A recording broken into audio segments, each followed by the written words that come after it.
Hi, I'm Dave with LED Lighting Supply. In this video we're looking at our C1D1 explosion-proof G series, which is this surface mount, pendant mount style. You may have heard it referred to as a jelly jar.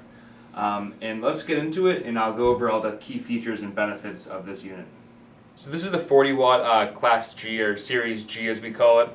This one here mounts with either a surface mount or with a pendant. We also have other options, as you can see on the website, that have arms or 9-degree arm, 45-degree arm. We have some pendant mounts that have the conduit coming off of it. So there are some configurations you can do that you're not seeing right here.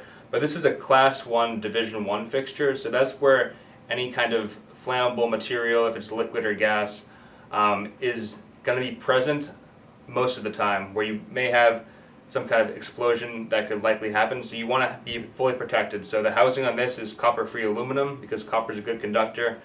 You don't want any copper in your fixture. So it's fully sealed. You have a polycarbonate shield down here and then an outer metal cage. We have a full line of explosion-proof fixtures. If you want to visit our website or talk to one of our lighting specialists, we can point you in the right direction for your project.